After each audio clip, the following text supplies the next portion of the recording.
Welcome to Time Well Spent, a podcast from LaborSync, the only real-time multilingual timesheet software your business will ever need. All right, so today we're going to get into something that I think really hits home for anyone who runs their own business or freelances.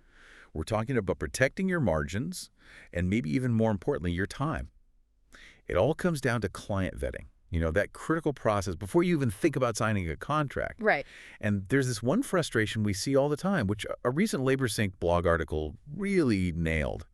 It's that client who says, you know, we're on a really tight budget, asks for a big discount. And then you find out later they had plenty of cash. Exactly. It just feels so disrespectful to your value. But the good news is it's fixable. It is. And, you know, what's so interesting about the scenario in that blog article wasn't just the frustration. It was the actual tangible financial damage. Tell us about that. So get this.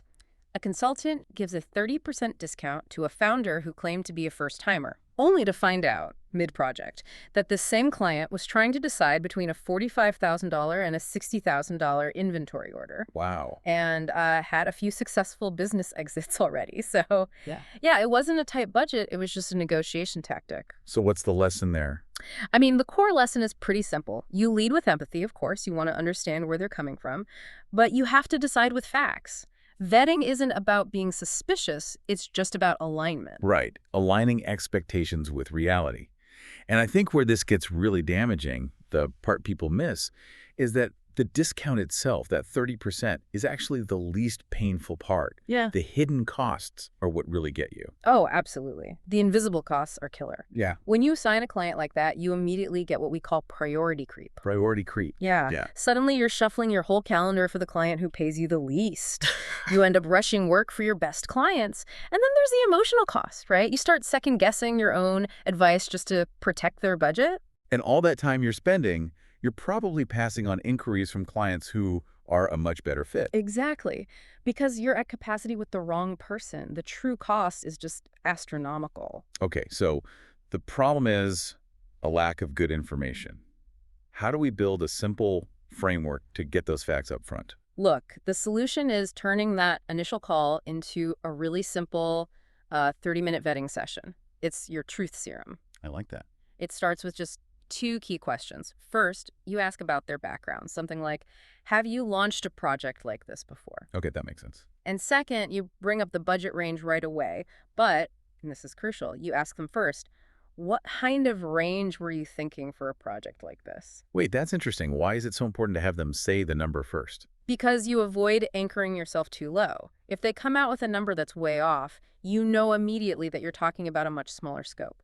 If their number is in your ballpark, you know you're on the same page. It just saves so much time. That's a great point. So what else is on this checklist? The other three steps are just quick due diligence. You know, ask for a reference, check their public info LinkedIn, the company website. Does the story add up? Just basic homework. Basic homework. And finally, number 5, clarify the timeline.